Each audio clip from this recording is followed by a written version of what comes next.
Hi friends, my name is Amarjeet Yadav. आज हम लोग बात करने वाले हैं about to RRB PO and clerk because admit card आ चुका है दोनों का और एग्ज़ाम फिक्स हो चुका है कि नहीं अगस्त में होने वाला है। तो मैं अपनी स्ट्रेटजी आज शेयर करने वाला हूं कि मैं कैसे इस टाइम पढ़ाई कर रहा हूं और दोनों एग्ज़ामों को एक साथ लेकर चलना वो तो ठीक है, सभी लोग पढ़ते हैं। देखिए मैं कैसे कर रहा हूँ, मेरी स्ट्रेटजी क्या है। आरआरबी कलर का जो मेरा एग्ज़ाम है वो 13 अगस्त को है। 13 अगस्त 2022 को मेरा एग्ज़ाम है और उसकी टाइमिंग है 10:30 बजे। 10:15 पर जो है कि मेरा रिपोर्टिंग टाइमिंग है। ये बनारस में ही मेरा एग्ज़ाम है और जो पीयू का एग्ज़ाम है वो 21 को है। इसकी जो रिपोर्टिंग टाइम है वो 8 बजे है। आप लोग भी अपना शेयर कीजिए कब कब आप लोगों का एग्ज़ाम है। मेरा तो यही दो टाइम है और उसके बाद हम लोग बात करते हैं कैसे कर रहे हैं इस समय स्ट्रेटेजी। सबसे पहली बात कि मॉक टेस्ट बहुत ज़्यादा ज़रूरी है और उसका एनालिसिस।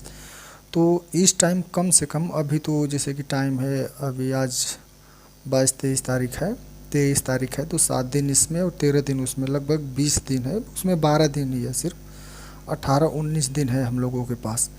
तो इस टाइम मैं जो है कि 2 मॉक टेस्ट लेकर चल रहा हूँ, मतलब 2 मॉक टेस्ट दे रहा हूँ। और दूसरी बात है कि जो टाइमिंग आपको दिया गया है रिपोर्टिंग टाइमिंग, आप उसी टाइम मॉक टेस्ट दीजिए, नहीं तो बड़ी प्रॉब्लम क्या, थोड़ा सा जो है कि अच्छा रहेगा देंगे आप उस टाइम। तो जो इस समय कम से कम 2 मॉक टेस्ट दे देना ज़रूरी है। उसके बाद अच्छे से एनालिसिस करिए उसका, मॉक टेस्ट दीजिए, अच्छे से एनालिसिस करिए। और उसके बाद रीजनिंग की बात कर रहे हैं कैसे क्या करना है। रीजनिंग में मॉक टेस्ट के बाद जो वीक सेक्शन है उस पर थोड़ा सा वर्क करिए। उसके बाद कम से कम मिनिमम 10 पजल पर डे और कोडिंग डिकोडिंग। जैसे इस समय मुझे क्या है कि ब्लड रिलेशन में थोड़ा सा प्रॉब्लम होता है, तो कोडिंग डिकोडिंग भी करते रहिए क्योंकि ये भी थोड़ा स्कोरिंग भी से हो जाता है। जैसे चाइनीज कोचिंग आ जाती है तो कम से कम 1-2 करते रहेंगे तो स्पीड बनी रहेगी इससे। उसके बाद मेरा ब्लड रिलेशन में थोड़ा सा प्रॉब्लम है, मैं जो है कि कभी कभी छोड़ देता हूँ, कभी कभी करता हूँ उसको। आरआरबी पीओ में हालांकि बहुत ज़्यादा ज़रूरी है, करना ज़रूरी है, नहीं तो फिर जो है कि प्रॉब्लम हो जाएगी। तो आरआरबी ब्लड रिलेशंस आपको करनी ज़रूरी है, तो इसलिए थोड़ा उसका भी प्रैक्टिस करिए जिसका वीक है। नहीं तो फिर जो है कि मॉक टेस्ट देते रहिए, करते रहिए। उसके बाद मैथ की बात करते हैं। मैथ में कम से कम per day 5 to 10 data interpretation pre level का और प्लस कम से कम एक आध मेंस लेवल का भी दीजिए जिससे कि थोड़ा स्पीड बनी रहेगी। और पर डे इस टाइम बहुत ज़्यादा ज़रूरी है हम लोगों को ये भी करना, क्योंकि प्री में बहुत ज़्यादा जो है कि स्कोरिंग हो जाता है हम लोगों का, सिंप्लीफिकेशन, अप्रॉक्सीमेशन, नंबर सीरीज, ये सब। तो कम से कम 20 सिंप्लीफिकेशन, 20-25 जितना हो सके उतना करिए।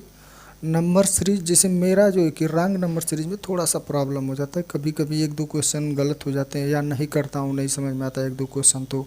तो इसलिए जो है कि नंबर सीरीज आप लोग भी करते रहिएगा क्योंकि बहुत ज़्यादा ज़रूरी है इसको करना, स्पीड बनी रहेगी आप लोगों की। और क्वाड्रेटिक क्वेश्चंस भी कर सकते हैं, कोई दिक्कत नहीं है। वैसे तो वो ठीक रहता है सबका, जो है कोई दिक्कत नहीं होती है लेकिन उसको भी आप लोग कर सकते हैं। उसके बाद इतना जो है कि आप लोगों का है उसके एग्ज़ाम्स के लिए। उसके बाद जो है कि ज़रूरी है करंट अफेयर। करंट अफेयर आपको 1 घंटा लगेगा पर डे का। इस टाइम जो है कि पर डे का ही पढ़िए अभी, और पीछे का जो है कि टाइम मिले तो आधे 1 घंटा में जो है कि कुछ पढ़ते रहिए, या जो आप नोट्स बनाए हैं पहले का उसको जो है कि पढ़ते रहिए। इस तरह करंट अफेयर भी पर डे का पढ़ते रहिए। जब एग्ज़ाम आप लोगों का एकदम नज़दीक आ जाएगा, जैसे कि 4-5 दिन रह गया, तो 4 दिन कम से कम पर डे 4 मॉक टेस्ट, यानी 4-4 पर डे मॉक टेस्ट दीजिएगा। उसके अच्छे से एनालिसिस करिएगा। उस 4 दिन करंट अफेयर ज़रूरी नहीं है पढ़ना, अगर मूड करे तो पढ़ सकते हैं, नहीं तो ज़रूरी नहीं है। क्योंकि 4 दिन जितना हो सके आप मॉक टेस्ट दीजिए, अपनी स्पीड बूस्ट कीजिए, मॉक टेस्ट देते रहिए। कम से कम तो 3 से 4 दीजिएगा उस टाइम। और मैं क्या करता हूँ कि एग्ज़ाम से जैसे 13 तारीख को मेरा एग्ज़ाम है, तो मैं 12 तारीख को सुबह 11 बजे तक, मतलब मेरा शेड्यूल रहता है सुबह 6 से लेके 11 या 5:30 से लेके 11, तो मैं उस टाइम तक पढ़ता हूँ। फिर सेकेंड मीटिंग में कोई एक हमारे यहाँ विश्वनाथ मंदिर है जो कि बेचू के अंदर है, शंकर भगवान का मंदिर है विश्वनाथ मंदिर, वहाँ चला जाता हूँ। तो घूम घाम के मंदिर से आता हूँ, फिर रिलैक्स होकर सो जाता हूँ।